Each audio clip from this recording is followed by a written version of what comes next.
কথিত এক বুদ্ধিজীবী বলেছে, আপনি নাকি সারা দেশে সাম্প্রদায়িক উত্তেজনা ছড়াচ্ছেন, মৌলবাদী বিদ্বেষ এগুলো ছড়াচ্ছেন, এই ব্যাপারটি কতটুকু সঠিক? আর বলে আব্বাসীও তো এরকম একটা কি হেলিকপ্টার হুজুর বলে, সে সারা দেশে এই ধরনের সাম্প্রদায়িক উত্তেজনা ছড়াচ্ছে, মৌলবাদী বিদ্বেষ এগুলো সব মৌল ধর্মের নামে বিদ্বেষ হিংসা এগুলো ছড়াচ্ছে।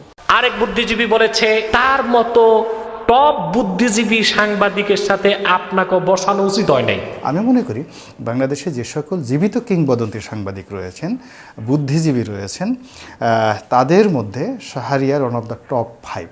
এখন সেই আব্বাসীর মতো একজন তরুণ শাহরিয়ার কবিরের সঙ্গে একসাথে বসেছেন, যারা এই ধরনের আয়োজন করে, অসময় আয়োজন করে, তারাও কাজটা ভালো করেনি। এটা আমাদের জাতীয় একটা বন্ধাত্বের, মানে বুদ্ধিজগতে একটা বন্ধাত্বের লক্ষণ। এটার নাম নাকি রাখছে মিডিয়াতে আপনার জুতা বুদ্ধিজীবী। আমাদের এই জুতারনি, গোলাম মাওলা জুতারনি, এটা নাকি বিভিন্ন দলের জুতা হিসেবে ব্যবহার হয়। রনি হচ্ছে সেই রনি যে বিএনপির পায়েও লাগে নাই জুতা হিসেবে, আওয়ামী লীগের পায়েও লাগে নাই জুতা হিসেবে, জামায়াতের পায়েও লাগে নাই মোজা হিসেবে। এই রনি সেই রনি। তারপর সেই বুদ্ধিজীবী বলেছে যে ওই বুদ্ধিজীবীর বয়স বেশি, আমার বয়স কম। এইরকম একজন মানুষের সঙ্গে তুলনামূলকভাবে একজন ইসলামী বক্তা, যিনি কিনা তার নাতির বয়সী।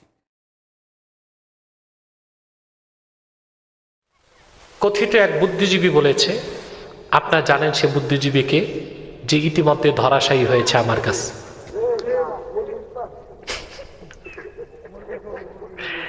আপনি নাকি সারা দেশে সাম্প্রদায়িক উত্তেজনা ছড়াচ্ছেন, মৌলবাদী বিদ্বেষ এগুলো ছড়াচ্ছেন, এই ব্যাপারটি কতটুকু সঠিক? আমি আগেই বলেছি, আলেম ওলামা সবচেয়ে অসাম্প্রদায়িক, কারণ তারা কোনো একটি সম্প্রদায়ের নয়, সব সম্প্রদায়িক ইসলামের দাওয়াত দেয়, ঠিক কিনা? তা আমি বুদ্ধিজীবী বলবো, তোমরা যখন তখন মতের মিল না হইলে রাজাকার বলে গালি দাও, তোমরাই সবচেয়ে বেশি দ্বন্দ্ব সংঘাত আর উত্তেজনা দেশে সৃষ্টি করো। আমাকেও কবে যেন রাজাকার বলে দেয়, অথচ আমার জন্ম স্বাধীনতা যুদ্ধের পরে। মতের মিল না হলে ওরা যা খুশি তা করতে পারে, ঠিক কিনা বলেন?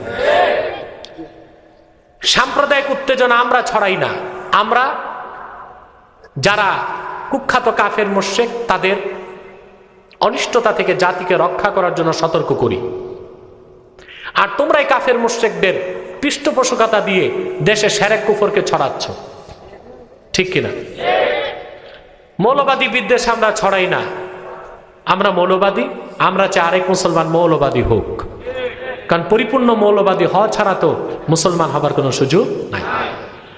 আমি সেই বুদ্ধিজীবী না, আমি তো তাকে লাইভ শোতে নাম দিয়েছি বুদ্ধি প্রতিবন্ধী। কথা বলবেন না স্টেজে। আমি লাইভ শোতে তাকে নাম দিয়েছি বুদ্ধি প্রতিবন্ধী। মৌলবাদ অর্থ কি আমি তাকে ব্যাখ্যা দিয়েছি। মৌলবাদ শব্দটার উৎপত্তি রেনেসাঁ বিপ্লবের পর ইউরোপে হয়েছে। ইউরোপে খ্রিস্টান দুই ভাগ হয়ে গেল, একটি প্রোটেস্ট্যান্ট আর একটি ক্যাথলিক।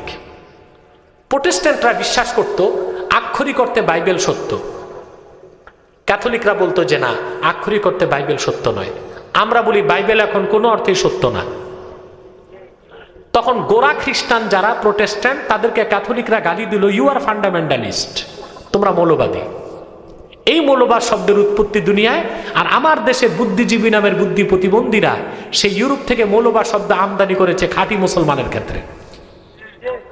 যে আক্ষরিক অর্থে ধর্মকে বিশ্বাস করলে কেউ মৌলবাদী হয়, তাহলে আক্ষরিক অর্থে আমরা ইসলামকে বিশ্বাস করি, নতুবা মুসলমান হবার সুযোগ নাই।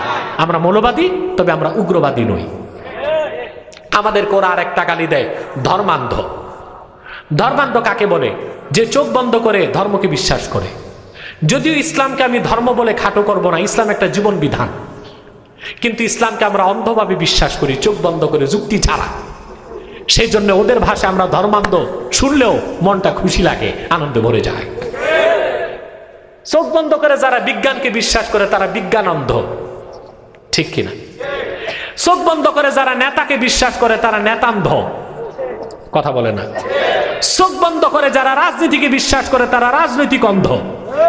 সমস্যা কি? আমরা ধর্মান্ধ, সমস্যা কি?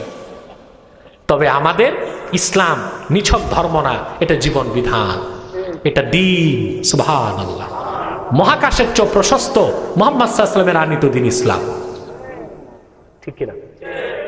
মহাকাশের চেয়ে প্রশস্ত মুহাম্মদ সাল্লাল্লাহু আলাইহি ওয়াসাল্লামের আনিত দিন ইসলাম, যেটা জীবন বিধান, সেটাকে আমরা চোখ বন্ধ করে বিশ্বাস করি, ঠিক কিনা? আরেক বুদ্ধিজীবী বলেছে, নাম নিছে বুদ্ধিজীবীর, তার মতো টপ বুদ্ধিজীবী সাংবাদিকের সাথে আপনাকে বসানো উচিত হয় নাই, কারণ এত জলদি হেরে যাবে এটা তো স্বপ্ন চিন্তা করে নাই, এই জন্য আর কি উচিত হয় নাই।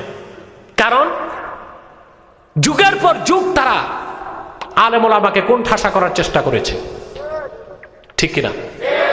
ওরা মানুষকে, বাংলাদেশের মানুষকে বুঝাতো বাংলাদেশের আলেম ওলামা রাজনীতি বুঝে না, সমাজনীতি বুঝে না, অর্থনীতি বুঝে না।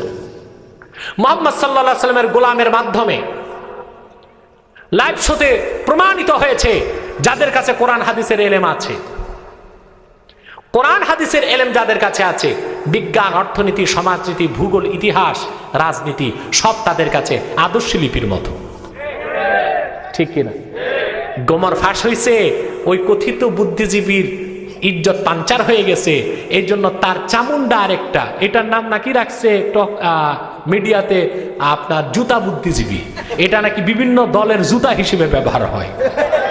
আমি আর নামটা নিলাম না, জুতা বুদ্ধিজীবী, কখনো আওয়ামী লীগের জুতা, কখনো বিএনপির জুতা, এইভাবে বদল হতে থাকে। এই জুতা বুদ্ধিজীবী তার গায়ে লাগছে, অথচ সেই লাইভ শোর পরে বাংলাদেশের রাজশাহী বিশ্ববিদ্যালয়, ঢাকা বিশ্ববিদ্যালয়, চট্টগ্রাম বিশ্ববিদ্যালয়ের প্রায় 40 জন প্রফেসর, আমি দেশের বাইরে থাকার পরও দরবার শরীফে টেলিফোন করে আমাকে মোবারক জানিয়েছে।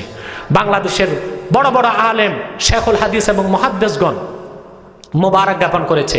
সারা বাংলাদেশের ইমানদার মুসলমানগণ আনন্দিত হয়েছে, এই অধমকে দোয়া করেছে।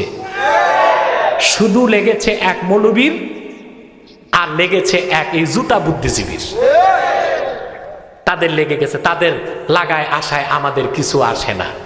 এই জুতা বুদ্ধিজীবী বলছে ওই বুদ্ধিজীবীর সাথে বসানো দরকার ছিল বাইতুল মোকাররমের খতিবের। আচ্ছা বলেন, যোগ্যতার মানদণ্ড কি তাও তো সে জানে না। 2014 সালে ফাউন্ডেশনের ডিজি যিনি ছিলেন শামীম আফজাল সাহেব একটা জরিপ করেছিলেন ফাউন্ডেশনে আলেমদের কাছে, পরবর্তী খতিব কে হবে। আলহামদুলিল্লাহ শতকরা 60 জন আলেম আমাকে ভোট দিয়েছিল, শতকরা 60 জন আলেম আমাকে আমার পক্ষে খতিব হওয়ার পক্ষে মতামত ব্যক্ত করেছিল। এটা 2013 সাল বা 14 সালে। আমার বাইতুল মোকাররমের খতিব হবার কোনো লোভ নেই, কারণ ওই মিম্বরে বসলে মুখে লাগাম দেওয়া হয়, চাটুকারি আর দালালি ছাড়া কিছু করা যায় না, মুক্ত মনে কোরআন হাদিসের কথা বলার সুযোগ থাকে না, ঠিক কিনা? দালাল মৌলবী যদি হতাম, ধর্মমন্ত্রীও হতে পারতাম, খতিবও হইতে পারতাম, কিন্তু ওই রকম প্রধানমন্ত্রিত্ব প্রয়োজন নাই। কারো সাথে দালালি করে, ইসলাম ও মুসলমানের সাথে ধোঁকাবাজি করে, বেঈমান হয়ে কোন পদ পদবী মুহাম্মদ সাল্লাল্লাহু আলাইহি ওয়াসাল্লামের গোলাম আশা করে না, এর আগে যেন তার মৃত্যু হয়ে যায় ঈমানের সাথে। তারপর সেই বুদ্ধিজীবী বলেছে যে ওই বুদ্ধিজীবীর বয়স বেশি, আমার বয়স কম। আচ্ছা, যোগ্যতার মানদণ্ড কি বয়স? কচ্ছপ বাঁচে 250 বছর, আর রয়্যাল বেঙ্গল টাইগার বাঁচে 70-72 বছর। দাম বেশি কি কচ্ছপের না রয়্যাল বেঙ্গল টাইগারের? কথা বলে না। ভেড়ার বয়স যদি 20 বছর হয়, ওটা ভেড়াই থাকবে। বাঘের বাচ্চা একদিনের হলে ওটা বাঘের বাচ্চা থাকবে। শুধু আমি না, সকল হক্কানি ওলামা একরাম বাঘের বাচ্চার মতো। আর যত বুদ্ধিজীবী বুদ্ধি বিক্রি করে খায়, এরা বুদ্ধি প্রতিবন্ধী, এরা ভেড়ার মতো। এরা সত্যিকার আলেম বাঘের বাচ্চার সামনে পড়লে ভেড়ার মতো পালাবে, এটাই নিয়ম, এটাই পদ্ধতি, ঠিক কিনা বলে? অতএব এই জুতা বুদ্ধিজীবী কি বললো তা দেখার কোনো প্রয়োজন আমাদের নাই। আমরা প্রস্তুত আছি ইনশাআল্লাহ। তোমরা কিভাবে আমাদের কাছে আসতে চাও, আল্লাহর দিনকে বুঝতে চাও বুদ্ধিজীবীরা, আমরা অত্যন্ত ভদ্র ভাষায় তোমাদেরকে বুঝাবো। একবার নয়, 2 বার নয়, 70 বার বুঝাবো। তারপরও তোমাদের সকল বিভ্রান্তি এবং অপব্যাখ্যার জবাব ইনশাআল্লাহ বাংলাদেশের ওলামায়ে কেরাম, বিশেষ করে আমি প্রস্তুত আছি কোরআন সুন্নাহ থেকে দিতে। যোগ্যতা কতটুকু হয়েছে, বয়স হলো যোগ্যতা হয় না। সেই বুদ্ধিজীবী ইংরেজি বাংলা ছাড়া আর কোনো ভাষা জানে না। মুহাম্মদ সাল্লাল্লাহু আলাইহি ওয়াসাল্লামের এই গোলাম আরবি, বাংলা, উর্দু ইংলিশ, 4টি ভাষায় অনর্গল কথা বলার যোগ্যতা রাখে, আলহামদুলিল্লাহ। জুতা বুদ্ধিজীবী এটা বুঝবে কি? ওই বুড়া বুদ্ধিজীবীর দালাল যে জুতা বুদ্ধিজীবী, বুঝবেটা কি? ও তো জুতা বুদ্ধিজীবী, কখনো এই দলের জুতা, কখনো আরেক দলের জুতা। এগুলোতে আপনারা কান দিবেন না। আগামীর বাংলাদেশ আল্লাহর কোরআনের বাংলাদেশ হবে। আগামীর বাংলাদেশ খেলাফতের বাংলাদেশ হবে। বাংলাদেশকে ডি ইসলামাইজেশন, ইসলাম মুক্ত বাংলাদেশ করার ইহুদি খ্রিস্টানদের চক্রান্তকে নাশাত করে দেবার জন্য বাংলাদেশের সকল দলের মুসলমানকে ঐক্যবদ্ধ হতেই হবে, হতেই হবে, হতেই হবে। ঠিক কিনা বলে? আল্লাহ পাক কবুল করুক, আল্লাহ পাক মঞ্জুর করুক, বলুন আল্লাহুম্মা আমিন।